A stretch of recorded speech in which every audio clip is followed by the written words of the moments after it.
ମା ଆମେ ଆରମ୍ଭ କରିବା ମାତୃ ରଚନା ବଳି ଭାଗ 10 ଜ୍ଞାନ 317। ବୁଦ୍ଧିକୁ ଖଟାଇ କୌଣସି ଯୋଜନା କର ନାହିଁ। ତୁମର ଦିବ୍ୟ ଦୃଷ୍ଟିକୁ ହିଁ ତୁମ ଲାଗି ତୁମର ସକଳ ଯୋଜନା କରିବା ଲାଗି ବାଟ ଛାଡ଼ି ଦିଅ।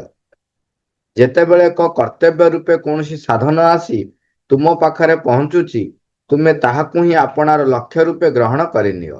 ଲକ୍ଷ୍ୟ ସ୍ଥଳଟି ବିଷୟରେ ଏତିକି କୁହାଯାଇ ପାରିବ ଯେ ଧରାପୃଷ୍ଠରେ ତାହା ବର୍ତ୍ତମାନ ଆପଣାକୁ ସମ୍ପାଦିତ କରିବାରେ ଲାଗିଛି ଏବଂ ତୁମର ଆତ୍ମାରେ ତାହା ପୂର୍ବରୁ ହିଁ ସମ୍ପାଦିତ ହୋଇ ରହିଛି। ଉଚ୍ଚତର ଜୀବନଯାପନ ଯେଉଁମାନେ କରିବାକୁ ଚାହୁଁଛନ୍ତି ବା ଭଗବତ ନିର୍ଦ୍ଦେଶରେ ପରିଚାଳିତ ହେବାକୁ ଚାହୁଁଛନ୍ତି ବା ଆତ୍ମା ଦ୍ୱାରା ପରିଚାଳିତ ହେବାକୁ ଚାହୁଁଛନ୍ତି, ସେମାନଙ୍କ ପାଇଁ ପ୍ରାଥମିକ ସର୍ତ୍ତ ଏଇଟା ଯେ କ'ଣ, ବୁଦ୍ଧିକୁ ଖଟାଇ କୌଣସି ଯୋଜନା କର ନାହିଁ। ଆମେ ଯଦି ପରମଙ୍କ ଉପରେ ନିର୍ଭରତା କରିବାକୁ ଶିଖିବାକୁ ପଡ଼ିବ, ତେବେ ନିଜର ବୁଦ୍ଧି ଖଟାଇ କୌଣସି ଯୋଜନା ନ କରି, ଯୋଉଟା ଯେମିତି ଗୀତାରେ ପ୍ରଭୁ କହିଲେ ସର୍ବାରମ୍ଭେ ପରିତ୍ୟଜ୍ୟ, ମାନେ କୌଣସି କାର୍ଯ୍ୟ ତୁମେ ଆରମ୍ଭ କରିବ ନାହିଁ। ତାମାନେ ଏଠି ଅଳସୁଆ ହେଇ ରହିବା ପାଇଁ କୁହାହଉନି। ଏଠି କୁହାହଉଛି କ'ଣ, ଭଗବାନଙ୍କୁ ସମର୍ପିତ କରି କାର୍ଯ୍ୟ ଆରମ୍ଭ କରିବେ। ଭଗବାନ ଯେପରି ସେ କାର୍ଯ୍ୟର କର୍ତ୍ତା ହେବେ, ସେଇ ଭାବ, ସେଇ ଅନୁଭବ, ସେଇ ନିଶ୍ଚୟତା ସହିତ ତୁମକୁ କାମ କରିବାକୁ ପଡ଼ିବ। ମୁଁ କାମ କରୁଛି ବୋଲି ନ ରହି ଭଗବାନ ମା ପରମ କାମ କରୁଛନ୍ତି ଏବଂ ତାଙ୍କରି ନିର୍ଦ୍ଦେଶରେ କାର୍ଯ୍ୟ କରିବା ପାଇଁ ଯଦି ଆମେ ଚାହୁଁଛେ, ତେବେ ବୁଦ୍ଧିକୁ ଖଟାଇ ପ୍ଲାନ୍ ନ କରି ତାଙ୍କ ଉପରେ ନିର୍ଭରତା କରିବାକୁ ପଡ଼ିବ। କିନ୍ତୁ ତା ପୂର୍ବରୁ ଆମ ସାଧାରଣ ବ୍ୟକ୍ତିମାନଙ୍କ ପାଖରେ ଆମ ଏଇଟା ଗୋଟେ ପ୍ରଶ୍ନ ଥାଏ ଯେ ମୁଁ ଯେପର୍ଯ୍ୟନ୍ତ ଭଗବାନଙ୍କ ନିର୍ଦ୍ଦେଶକୁ ଚିହ୍ନି ନାହିଁ, ଜାଣି ନାହିଁ, ତେବେ ସେତେବେଳେ କ'ଣ କରିବି? ସେଇ ସକାଶେ ସେତେବେଳେ କୁହାଯାଏ, ଯେତେବେଳେ ଯେ ପର୍ଯ୍ୟନ୍ତ ତୁମେ ଭଗବତ ନିର୍ଦ୍ଦେଶକୁ ଜାଣିପାରୁନାହ, ତେବେ କୌଣସି ପ୍ରକାରର ଅନୁଭବ, କୌଣସି ପ୍ରକାରର କାର୍ଯ୍ୟ କରିବା ପୂର୍ବରୁ କିଛି ସମୟ ଧୀର ସ୍ଥିର ଶାନ୍ତ ହେଇ ମାଙ୍କୁ ସେ କାର୍ଯ୍ୟଟିକୁ ଜଣାଇ କାର୍ଯ୍ୟଟିକୁ ଆରମ୍ଭ କରିବେ। ଧୀରେ ଧୀରେ ଧୀରେ ଧୀରେ ବାରମ୍ବାର ଧୀର ସ୍ଥିର ରହି ମାଙ୍କୁ କହି ଆରମ୍ଭ କଲେ, ତାପରେ ଆପଣ ଅନୁଭବ କରି ଜାଣିପାରିବେ ବେଳେବେଳେ ସେ କାର୍ଯ୍ୟଟି କରିବା ଉଚିତ କି ଅନୁଚିତ। ତାପରେ ଆସିବ ଯେ ଆପଣ ଗୋଟେ ସମୟ ଆସି ପହଞ୍ଚିବ ଯେତେବେଳେ ଆପଣ ଦେଖିବେ, ଆପଣ ମାଙ୍କୁ କହିବେ କାର୍ଯ୍ୟ ଆରମ୍ଭ କରିବାକୁ ଯିବେ, କିନ୍ତୁ ଯଦି ମା ଚାହୁଁନଥିବେ ସେ କାର୍ଯ୍ୟ କରିବା ପାଇଁ ସେଇ ସମୟରେ, ତେବେ କ'ଣ ହବ ନା ଆପଣଙ୍କ ଦ୍ୱାରା ସେ କାର୍ଯ୍ୟଟି ସମ୍ପାଦିତ ହବ ନାହିଁ, ଅନ୍ୟ କୌଣସି ଏକ କାର୍ଯ୍ୟ ଆପଣଙ୍କ ଦ୍ୱାରା ହବ। ସେଗୁଡାକ ଆଉ ନିଜର ଯେମିତି କ'ଣ ପ୍ଲାନ୍ ପ୍ରୋଗ୍ରାମ ସବୁ ସିଏ ତାଙ୍କର ଆରେଞ୍ଜ କରିବେ, ସେଥିପାଇଁ ତୁମକୁ ବ୍ୟସ୍ତ ହେବାକୁ ପଡ଼ିବ ନାହିଁ। ଏଇଠି ପ୍ରଭୁ କହୁଛନ୍ତି, ତୁମର ଦିବ୍ୟ ଦୃଷ୍ଟିକୁ ହିଁ ତୁମ ଲାଗି ସକଳ ଯୋଜନା କରିବା ଲାଗି ବାଟ ଛାଡ଼ି ଦିଅ। ଇଏ ହଉଛି ପୂର୍ଣ୍ଣ ନିର୍ଭରତା ବା ନିର୍ଭରତା କରିବାର ଯେତେବେଳେ ପ୍ରଥମ ପ୍ରୟାସରେ ଏ ପ୍ରକାରର ଆରମ୍ଭ ହେଲେ, ତାପରେ ଦେଖିବେ ସିଏ ତୁମ ପାଇଁ ସବୁ ଯୋଜନା କରୁଛି। ସେଟା ଦେଖି ହବ। ତା ପୂର୍ବରୁ କ'ଣ ହଉଥିଲା ନା ଆପଣଙ୍କୁ ସେ ଯୋଜନା କରୁଥିଲେ କିନ୍ତୁ ଆପଣ ଦେଖିପାରୁନଥିଲେ, କିନ୍ତୁ ଏବେ କ'ଣ ହବ, ଆପଣ ଦେଖିପାରିବେ ସେ କ'ଣ କ'ଣ ଯୋଜନା କରୁଛନ୍ତି ଏବଂ ସେଇ ଅନୁସାରେ ଆପଣ ପରିଚାଳିତ ହେବେ। ଆଉ ବୁଦ୍ଧି ସେଠି ଆଉ ଇଣ୍ଟରଫିୟର କରିବା ଦରକାର ପଡ଼ିବ ନାହିଁ। ଯେତେବେଳେ ଏକ କର୍ତ୍ତବ୍ୟ ରୂପେ କୌଣସି ସାଧନ ଆସି ତୁମ ପାଖରେ ପହଞ୍ଚୁଛି, ତୁମେ ତାହାକୁ ହିଁ ଆପଣାର ଲକ୍ଷ୍ୟ ରୂପେ ଗ୍ରହଣ କରିନିଅ। ଯେତେବେଳେ ଆମ ପାଖରେ କୌଣସି ପ୍ରକାରର କାର୍ଯ୍ୟ ଆସି ପହଞ୍ଚିବ, ଏଇ ପରିସ୍ଥିତିରେ ନୁହଁ, ଯେତେବେଳେ ତାଙ୍କ ଉପରେ ନିର୍ଭରତା ରଖିବା ପାଇଁ ସଂକଳ୍ପ କରି ମୁଁ ପ୍ରୟାସ କରି ଚାଲିଛି, ସେତେବେଳେ ଯାହା ଆସିବ ତାକୁ ସାଧନ ରୂପେ କରିବେ, ତାମାନେ ତାକୁ ହିଁ ବ୍ୟବହାର କରିବେ ଅଗ୍ରଗତି କରିବା ପାଇଁ।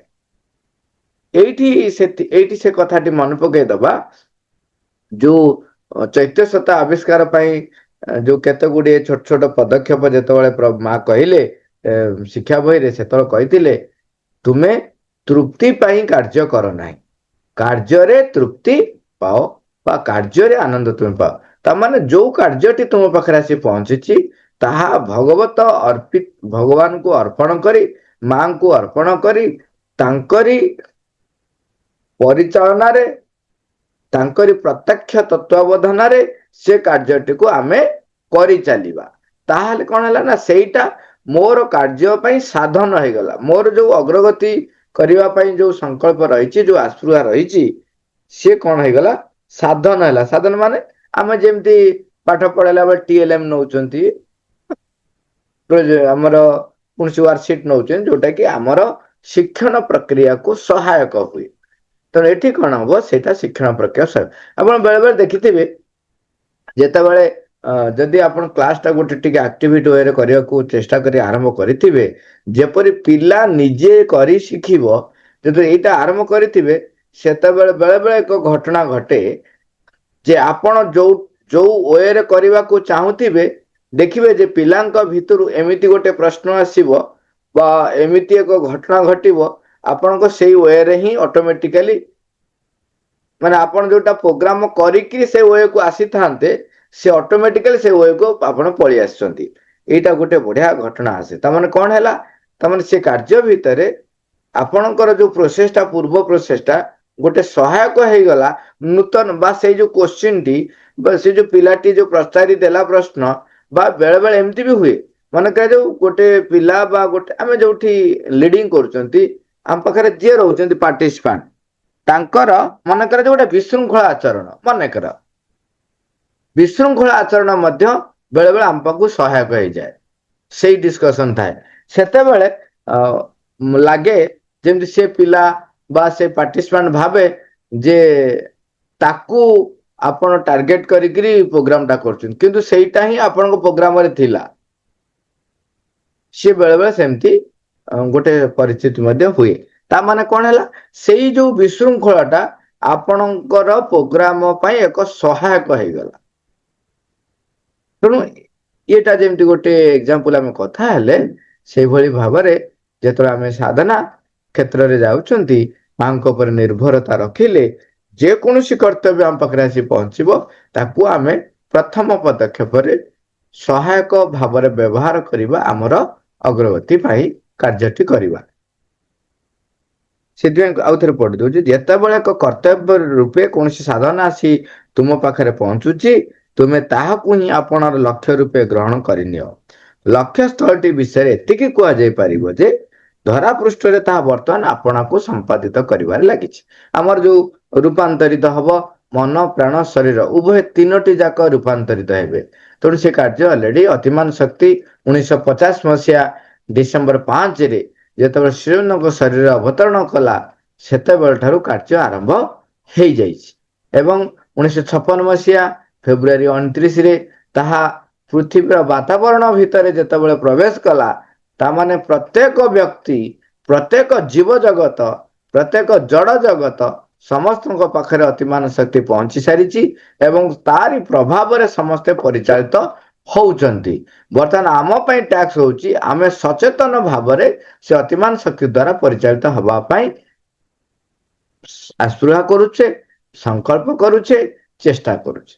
ତାହେଲେ କଣ ହବ, ସଚେତନ ଭାବେ କାର୍ଯ୍ୟଟି ହେଲେ ତାହା ତୀବ୍ର ହବ, ତ୍ୱରାନ୍ୱିତ ହବ। ତେଣୁ ପ୍ରଭୁ ଏଠି ଲେଖୁଛନ୍ତି ଯେ ଲକ୍ଷ୍ୟସ୍ଥଳୀକୁ ସେତିକି କୁହାଯାଇ ପାରିବ ଯେ ସେ ଅଲରେଡି ସମ୍ପାଦିତ କରିବାରେ ଲାଗିଛି ଏବଂ ତୁମର ଆତ୍ମାରେ ତାହା ପୂର୍ବରୁ ହିଁ ସମ୍ପାଦିତ ହୋଇ ରହିଛି। এইটা ଯେତେବେଳେ ମା ବହି ପଢିବ ଲେଖା ହଉଛି କଣ, ନିମ୍ନରେ ଅପ୍ରକଟ ଥିବା ଅତିମାନସ ସତ୍ୟ ସିଏ ରିପ୍ଲାଏ ଦିଏ। ତାମାନେ ଅଲରେଡି ତାହା ଆମ ଭିତରେ ସମ୍ପାଦିତ ହେଇ ବା ଆମ ଭିତରେ ନିମଜ୍ଜିତ ହେଇ ରହିଛି। ତାହା ଉପରୁ ଯେତେବେଳେ କୌଣସି ଶକ୍ତି ଆସି ଅବତରଣ କରେ, ନିମ୍ନରେ ଯୋଉଟା ରହିଛି ଅଲରେଡି ସିଏ କଣ ହୁଏ, ପ୍ରକଟ ହୁଏ, ତାକୁ ପରିପ୍ରକାଶ କରେ। ତେଣୁ ସେ ପ୍ରଭୁ ଲେଖୁଛନ୍ତି ତୁମର ଆତ୍ମାରେ ତାହା ପୂର୍ବରୁ ହିଁ ସମ୍ପାଦିତ ହୋଇ ରହିଛି। ତେଣୁ ସେ ଲକ୍ଷ୍ୟ ଅଲରେଡି ଆମ ଭିତରେ ଅଛି, ଲକ୍ଷ୍ୟ ସମ୍ପାଦିତ ହେଇସାରିଛି, କେବଳ ବାହ୍ୟ ବାହାରେ ପରିପ୍ରକାଶ ହବା ପାଇଁ ବାକି ଅଛି। ଦେଖନ୍ତୁ ଏଇଟା ହଠାତ୍ ବୁଝି ହବନି ଯେ ଭିତରେ ହେଇସାରିଛି ତାମାନେ ରୂପାନ୍ତରିତ ହେଇସାରିଛି, କେବଳ ବାକି ଅଛି କି? ଏଇଠି ଆପଣ ଗୋଟେ ଛୋଟ ମାନେ ପୁରା ଆକୁରେଟ ନହେଲେ ଗୋଟେ ଛୋଟ ଏକ୍ଜାମ୍ପଲ, ଆମେ ବେଳେ ବେଳେ ବେଳେ ବେଳେ କାହିଁ ପ୍ରତ୍ୟେକ ସମୟରେ କୌଣସି କାର୍ଯ୍ୟ କଲା ବେଳେ ଆମେ କଣ ଆଗ ଭାବୁ, ତାପରେ ତାକୁ କାର୍ଯ୍ୟରେ ପରିଣତ କରୁ। ମତେ ଜଣେ ବ୍ୟକ୍ତି କଲମଟିଏ ମାଗିଲେ, ଚାବିଟିଏ ମାଗିଲେ, ମୁଁ ଆଗ ଚାବିଟା ଦେବି ବୋଲି ମୋ ଭିତରେ ଆଗ ଆଗ ହଁ ଆସେ, ହଁ ମୁଁ ଦେବି, ହଁ ମୁଁ ଦେବି। ତାପରେ କଣ ହୁଏ, ତାକୁ ମୁଁ ଇମ୍ପ୍ଲିମେଣ୍ଟେସନ କରେ, ପ୍ରକାଶ କରେ। ଯଦି ଆହୁରି ଗଭୀର ଭିତରକୁ ଯିବେ, ଦେଖିବେ ସୂକ୍ଷ୍ମ ସ୍ତରରେ ଆଗ ଗୋଟେ ଘଟଣା ସ୍ଥିର ହୁଏ, ତାପରେ ସେ କଣ ହୁଏ, ସ୍ଥୂଳ ଜଗତରେ ରୂପାୟନ କରେ ବା ପରିପ୍ରକାଶ ହୁଏ। ସେତେବେଳେ ସେଥିପାଇଁ ଆମେ ପଢୁଥିଲା ପୂର୍ବରୁ ଆମକୁ ସତର୍କ କରି ଦିଆଯାଇଥିଲା କଣ, ସୂକ୍ଷ୍ମରେ ଯୋଉଟା ରୂପାୟନ ହବା ପାଇଁ ଅପେକ୍ଷା କରିଛି, ତାହା ସ୍ଥୂଳ ଭାବରେ ରୂପାୟନ ହେଲା ବେଳକୁ ବିକୃତ ହୁଏ। କାରଣ ଆମର ମନ ପ୍ରାଣ ଶରୀର ତାଙ୍କର ନିଜସ୍ୱ ବ୍ୟକ୍ତିଗତ ତାଙ୍କର ନିଜସ୍ୱ ଚେତନାର ସ୍ତରରେ ସେ କଣ କରନ୍ତି, ତାକୁ ନିଜ ଧାରାରେ ଗ୍ରହଣ କରିକି ପରିପ୍ରକାଶ କରନ୍ତି। ତେଣୁ ସେଠି କଣ ହୁଏ, ବିକୃତ ହୁଏ। ଏବଂ ଶବ୍ଦ ମାଧ୍ୟମରେ ତ ଯେତେବେଳେ ପରିପ୍ରକାଶ କରାଯାଏ, ତାହା ନିଶ୍ଚୟ ବିକୃତ ହେଇଯାଇଥାଏ। ତେଣୁ ଏଠି ବର୍ତ୍ତମାନ ଯେହେତୁ ଅତିମାନ ଶକ୍ତି ଅବତରଣ କରିସାରିଛି, ସେ କାର୍ଯ୍ୟଟି ଅଲରେଡି ହେଇସାରିଛି, ତାହା କେବଳ ପରିପ୍ରକାଶ ହବା ପାଇଁ ବାକି ରହିଛି। ଯେତେବେଳେ ଆପଣ ପ୍ରସ୍ତୁତ ହେଇଯିବେ, ଆପଣ ଭିତର ଦେଇ ପରିପ୍ରକାଶ ହବ। ଯେମିତି ଆମେ ଆପଣ ଦେଖିଥିବେ କୌଣସି ଗୋଟେ ଡିବେଟ କମ୍ପିଟିସନ ଥାଏ, ଓକେ। ଡିବେଟ କମ୍ପିଟିସନ କଣ, ଘଣ୍ଟାଏ ପୂର୍ବରୁ ଆଗ ଟପିକ ଟା ଦିଆ ହେଇଯାଏ। ଆପଣ କଣ କରନ୍ତି, ଟପିକ ଟା ଦେଖନ୍ତି, ହଁ ଟପିକ ଟା ଏଇଆ ଅଛି, ଏଇଟା କହିବି ସେଟା କହିବି, ଲେଖିଦେଲେ କିମ୍ବା ଭାବିଦେଲେ ପଏଣ୍ଟସ ଗୁଡା କରିଦେଲେ, ଖାଲି ଅପେକ୍ଷା କରି ରହିଥାନ୍ତି କେତେବେଳେ ଆରମ୍ଭ ହବ। ଯେତେବେଳେ ପ୍ରୋଗ୍ରାମ ଷ୍ଟାର୍ଟ ହବ, ଆପଣଙ୍କ ପାଳିକୁ ପୁଣି ଅପେକ୍ଷା। ପ୍ରୋଗ୍ରାମ ଷ୍ଟାର୍ଟ ହେଇଗଲାଣି, ଦେଖନ୍ତୁ କେତେ କଥା, କେତେ ଗୋଟେ ଷ୍ଟେପ ଦେଖନ୍ତୁ। ପ୍ରଥମ ଷ୍ଟେପରେ କଣ ହେଲା, ଟପିକ ଆସିଗଲା।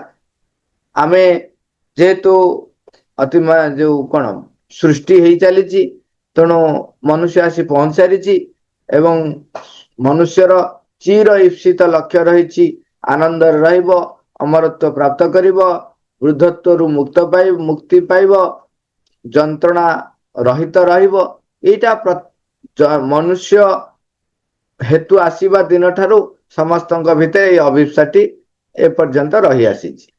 ତେଣୁ କଣ ହେଲା ନା, ଲେଖା ହେଇଗଲା ଟପିକ ଟା, ଅଲରେଡି ଲେଖା ହେଇଗଲା କଣ, ଯେ ଅଗ୍ରଗତି ଧୀରେ ଧୀରେ ହେଇ ହେଇ ଚାଲିବ। ଯିଏ ଯୋଉ ଷ୍ଟେଜରେ ଥାଏ ସିଏ ଭାବେ ମୁଁ ହଉଛି ସର୍ବଶ୍ରେଷ୍ଠ। ଯେତେବେଳେ ଆପଣ ଭାବନ୍ତୁ, ମନେ କରାଯାଉ ଗଛକୁ ପରିପ୍ରକାଶ କରିବାକୁ ଗୋଟେ ସାମର୍ଥ୍ୟ ଦିଆଯାଇଛି, ସେ ଭାଷାରେ ପରିପ୍ରକାଶ କରିପାରନ୍ତା, କରୁଥିବ, ଆମେ ବୁଝିପାରୁନାହାନ୍ତି। ଯେତେବେଳେ ପ୍ରାଣୀ ଜଗତ ସୃଷ୍ଟି ହେଇନଥିଲା, ସେତେବେଳେ ତାଙ୍କର ରାଜୁତି ଚାଲିଥିଲା, ତେଣୁ ସିଏ ଭାବୁଥିଲେ ଆମେ ସର୍ବଶ୍ରେଷ୍ଠ। ଯେମିତି ଜଙ୍ଗଲରେ ସିଂହ ଆଉ ଗୋଟେ କି ଆଉ ଜଣେ କିଏ ଆସିଲେ ସାଙ୍ଗେ ସାଙ୍ଗେ ଲଢେଇ କରେ, କଣ ନା ମୁଁ ହଉଛି ସର୍ବଶ୍ରେଷ୍ଠ, ତୁ ଏଠି କେମିତି ରହିବୁ। ପଶୁ ଜଗତରେ ଦେଖିବେ ଏଇଟା ପ୍ରାୟତଃ ସେମିତି ବି ଥାଏ। ଦେଖିବେ ଯଦି ଗୋଟେ ଦଳରେ ମାଙ୍କଡରେ ଯଦି ଗୋଟେ ଯୋଉ ଦନ୍ତା ହଁ ଗୋଟେ ଦନ୍ତା ଯଦି ଥିବ, ସିଏ ବେଳେ ବେଳେ କଣ ହୁଏ, ଅନେକ ସମୟରେ ଦେଖାଯାଇଛି ଯଦି କାହାର ମାଙ୍କଡ ଛୁଆ ଯଦି ମେଲ ଚାଇଲ୍ଡ ଜନ୍ମ ହେଲା, ତେବେ ସେ ତାକୁ ମାରିଦିଏ। ତେଣୁ ଯୋଉ ଅହଂର ଯୋଉ ପ୍ରତିଷ୍ଠା ଯୋଉ ଥାଏ, ତେଣୁ ଏଇ ପ୍ରକାରର ସିଏ ଭାବନ୍ତି ଆମେ ହଉଛୁ ସର୍ବଶ୍ରେଷ୍ଠ, ମୋ ସ୍ଥାନ କାହାକୁ ମୁଁ ଛାଡିବି ନାହିଁ। ତେଣୁ ମଣିଷ ଯେମିତି ଜନ୍ମ ହେଲା, ମଣିଷ ସିନା ଭାବିଲା ମୁଁ ସର୍ବଶ୍ରେଷ୍ଠ, ମୁଁ କାହାକୁ ଜାଗା ଛାଡିବିନି, କିନ୍ତୁ ଅଲରେଡି ଲେଖା ହେଇଯାଇଛି, ଟପିକ ଦିଆ ହେଇଯାଇଛି କଣ ନା, ଅଗ୍ରଗତି ହିଁ କେବଳ ହଉଛି ପରିବର୍ତ୍ତନ। ମାନେ ପରିବର୍ତ୍ତନ ହଉଛି କୋଉଟା ନା, କେବଳ ପରିବର୍ତ୍ତନ ହିଁ ପରିବର୍ତ୍ତନ। ମାନେ ସିଏ କେବେ ବି ସ୍ଥିର ରହିପାରିବନି, ସବୁବେଳେ ପରିବର୍ତ୍ତନଶୀଳ ହେଇ ଚାଲିଥିବ। ତେଣୁ ଡିବେଟ ଟପିକ ଦିଆ ହେଇଗଲା, ଟପିକ ଦିଆ ହେଇଗଲା ପରେ କଣ ହେଲା, ଆପଣ ପଏଣ୍ଟ ଗୁଡା କଲେ, ତେଣୁ କଣ ହେଲା ନା, ଅତିମାନ ଶକ୍ତି ଅବତରଣ କରାଗଲା। ଅତିମାନ ଶକ୍ତି ଅବତରଣ କଲା ପରେ ପୁଣି କଣ ହେଲା ନା, ତାକୁ ଏଇଆ କହିବା, ହଁ ଠିକ ଅଛି, ଆରମ୍ଭ ହେଇଗଲା ପ୍ରୋଗ୍ରାମ। ଅତିମାନ ଶକ୍ତି ବାତାବରଣ ଭିତରେ ପ୍ରବେଶ କରିଗଲା, ପ୍ରୋଗ୍ରାମ ଷ୍ଟାର୍ଟ। କିନ୍ତୁ ମୋ ଟର୍ନ ଆସିନି, ମୋ ଟର୍ନ ଆସିଲେ ସିନା ମୁଁ ଡିବେଟ୍ ଦେବି। ତେଣୁ ମୋ ଟର୍ନ ଆସିବା ପାଇଁ କ'ଣ ହବ ନା ମତେ ପ୍ରସ୍ତୁତ ହେବାକୁ ପଡିବ। ଯଦି ମୁଁ ପ୍ରସ୍ତୁତ ରହିବି ତେବେ ମତେ ଶୀଘ୍ର ଟର୍ନ ଆସିବ। ତେଣୁ ଆମକୁ ସେ ସମ୍ପାଦିତ ହେଇସାରିଛି, କେବଳ ଅପେକ୍ଷା କରିବାକୁ ପଡିବ ଯେ କେତେବେଳେ ତାହା ପରିପ୍ରକାଶ ହବାର ସମୟ ହେବ। ଜ୍ଞାନ 318 କହୁଛନ୍ତି ମନୁଷ୍ୟମାନେ ଘଟଣା ଗୁଡ଼ିକୁ ଅସମ୍ପାଦିତ ରୂପରେ ଦେଖନ୍ତି, ସେଗୁଡ଼ିକ ଲାଗି ଉଦ୍ୟମ କରିବାକୁ ହେବ ଏବଂ ସମ୍ପନ୍ନ କରିବାକୁ ହେବ ବୋଲି ଅନୁଭବ କରୁଥାନ୍ତି। ଏହା ଏକ ଭ୍ରମାତ୍ମକ ଦୃଷ୍ଟି। ଘଟଣା ଗୁଡ଼ିକ ଆଦୌ ସମ୍ପନ୍ନ ହୁଅନ୍ତି ନାହିଁ, ସେଗୁଡ଼ିକ ବିକାଶ ଲାଭ କରୁଥାନ୍ତି। ବ୍ରହ୍ମ ହେଉଛି ଯଥାର୍ଥ ଘଟଣା, ପୂର୍ବରୁ ହିଁ ସେ ପ୍ରତିଷ୍ଠିତ ହୋଇ ରହିଛନ୍ତି ଏବଂ ବର୍ତ୍ତମାନ ଆପଣାକୁ ବ୍ୟକ୍ତ କରୁଛନ୍ତି। ହଁ, ଏଠି ଆମକୁ ହଲିଲା ମାନେ ଦୋହଲି ଦେଲା ଭଳିଆ କଥା କହିଲେ ଆମେ ଭାବୁ ଯେ ଗୋଟେ କାର୍ଯ୍ୟ ସମ୍ପନ୍ନ ହେଇସାରିଛି, ତେଣୁ ବା ହେଇନାହିଁ, ସମ୍ପାଦିତ ବା ଅସମ୍ପାଦିତ। ଆମେ ବର୍ତ୍ତମାନ ସାଙ୍ଗେ ସାଙ୍ଗେ ଆଲୋଚନା କରୁଥିଲେ ଯେ ସମ୍ପାଦିତ ହେଇସାରିଛି ବୋଲି ଯୋଉ କଥାଟିରୁ ସେଇଥିରୁ ଆଲୋଚନା ଯୋଉଟା କରୁଥିଲେ ତାର ଗୋଟେ ଗଭୀର ଅର୍ଥରେ କହୁଛନ୍ତି। ଆମେ ମାନେ ଆଉ ଛୋଟ କାଟିଆ କଥାରେ ଖାଲି ଭାଷାରେ ନ ରହିଯାଇ ବା ଶବ୍ଦରେ ନ ରହିକିରି ଆହୁରି ଗଭୀର ଅର୍ଥକୁ ଯିବା ପାଇଁ ଏଠି ପୁଣି ଆଉଥରେ କହୁଛନ୍ତି ଯେ ଆମେ ଭାବୁଲୁ ଯେ ଘଟଣାଟି ସମ୍ପାଦିତ ହେଇଯାଇଛି ବା ଅସମ୍ପାଦିତ ରହିଛି ଏ ପ୍ରକାର ଭାବୁଛନ୍ତି, କିନ୍ତୁ ପ୍ରଭୁ କହୁଛନ୍ତି ଘଟଣା ସମ୍ପାଦିତ ଅସମ୍ପାଦିତ ବୋଲି କିଛି ନାହିଁ। କ'ଣ ସମ୍ପାଦିତ ଅସମ୍ପାଦିତ ନାହିଁ ନା ଆମେ ଯୋଉଟା କହୁଛେ ଫାଇନାଲ ଏଇଟା ହେଇଗଲା, ଏଇଟା ସେଇ ଅର୍ଥରେ କୁହାଯାଉଛି ଯେ ଫାଇନାଲ ହେଇଗଲା। ତେଣୁ କାହିଁକି ନା ତାପରେ କହୁଛନ୍ତି ଏଇଟା ହଉଛି ଗୋଟେ ଭ୍ରମାତ୍ମକ ଦୃଷ୍ଟି, କାରଣ ସେଗୁଡ଼ିକ ବିକାଶ ଲାଭ କରୁଥାନ୍ତି ସବୁବେଳେ। ଏଇଟା ହଉଛି ବଡ କଥା। ଟିକେ ଇଂଲିଶ ଟି ଦେଖିଦବା।